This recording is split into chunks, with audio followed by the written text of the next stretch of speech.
G7 यानी कि group of 7 countries Canada, France, Germany, Italy, Japan, United kingdom और संयुक्त राज्य अमेरिका।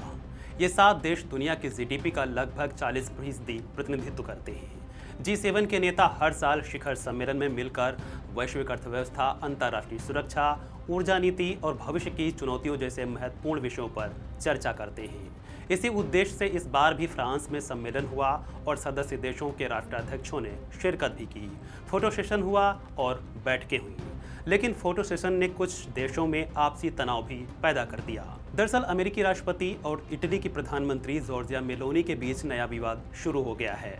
बलबोड़े ट्रंप ने मेलोनी को लेकर एक ऐसा बयान दे दिया जिसके बाद मेलोनी ने भी उनको फायर मोड में पलटवार कर सारा उनका नैरेटिव ध्वस्त कर दिया। क्या है ये पूरा मामला, जानते हैं। नमस्कार, मैं हूं अतुल कुमार और आप देख रहे हैं the Hindi talk. G7 summit के बाद अमेरिकी राष्ट्रपति डोनाल्ड ट्रंप ने एक इंटरव्यू में मेलोनी को लेकर एक बयान देते हुए कहा, मेलोनी मुझसे फ़ोटो खिंचवाना चाहती थी, वे बहुत ज़्यादा चाहती थी। मैं फ़ोटो नहीं खिंचवाना चाहता था, लेकिन उन्हें देखकर तरस आ गया। वे खुश होंगी कि मैं उनसे बात कर रहा था, मुझे उनसे बात करने की कोई ज़रूरत नहीं थी। ट्रंप के इस बयान को मेलोनी और इटली के लोगों ने इसे अपमानजनक करार दिया।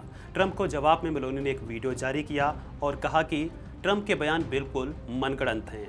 मैं हैरान हूं, मुझे नहीं पता कि अमेरिकी राष्ट्रपति अपने ही सहयोगी देशों के साथ ऐसा व्यवहार क्यों करते हैं, वो ऐसा क्यों कर रहे हैं। ये पहली बार नहीं है। मैं एक बात साफ करना चाहती हूं, मैं और इटली कभी किसी के आगे गिड़गिड़ाते नहीं हैं।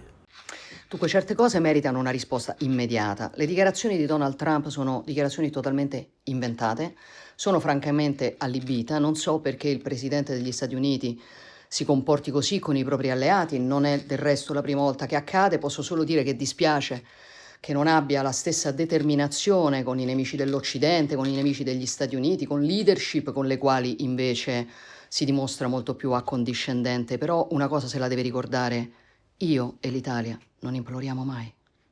विवाद यहां तक बढ़ गया कि इटली के विदेश मंत्री एंटोनियो तयानी ने अगले हफ्ते का अपना अमेरिकी दौरा रद्द कर दिया। उन्होंने कहा कि ट्रंप का बयान सिर्फ प्रधानमंत्री नहीं बल्कि पूरे इटली का अपमान है। तयानी ने मियामी में होने वाली इटली अमेरिका बिजनेस, इन्वेस्टमेंट और साइंस फोरम में शामिल होने से इनकार कर दिया है। उन्होंने अमेरिकी विदेश मंत्री मार्को रूबियो के साथ प्रस्तावित इस बैठक को भी रद्द कर दिया। इतना ही नहीं, मेलोनी की सत्ता में सहयोगी लीग पार्टी ने भी ट्रंप के इस बयान को अपमानजनक करार दिया है। लीग पार्टी के नेता माल्टो साल्विनी ने मेलोनी के समर्थन में एक बयान दिया। उन्होंने कहा कि जॉर्जिया मेलोनी पर हमला पूरे इटली पर हमला है। बहरहाल आक्रामक छवि वाली मेलोनी ने ट्रंप को उन्हीं की भाषा में जवाब दे दिया है। हालिया G7 शिखर सम्मेलन के दौरान ट्रंप और मेलोनी के बीच रिश्तों में सुधार के संकेत दिखे थे, लेकिन ट्रंप के बयानों ने इस बार फिर इन्हें बेपटरी कर दिया है। ट्रंप अक्सर अपने बयानों को लेकर चर्चा में रहते हैं। वो कई बार यूरोपीय नेताओं को लेकर पब्लिकली अजीबोगरीब बयान दे चुके हैं। कुछ टाइम पहले आपने देखा होगा कि ट्रंप ने फ्रांस के राष्ट्रपति इमानुएल मैक्रों को और उनकी पत्नी को लेकर एक विवादित बयान दिया था, जिस पर मैक्रों ने इनडायरेक्टली उनको पलटवार भी दिया था। हालांकि अब देखना ये होगा कि क्या ये मुद्दा कुछ ज़्यादा ही बड़ा रूप तो नहीं लेगा, जिससे दोनों देशों के आपसी रिश्तों को झटका लगे। दोनों देश नाटो सदस्य हैं और लंबे समय से सुरक्षा, विदेश नीति और व्यापार को लेकर एक साथ नज़र भी आते हैं। लेकिन अब देखना होगा ये बयान इटली के लोग किस हद तक लेते हैं और क्या अपने बयान को लेकर ट्रंप कोई सफाई देंगे भी या नहीं। फिलहाल आप ट्रंप के इस बयान को कैसे देखते हैं, ज़रूर लिखिएगा।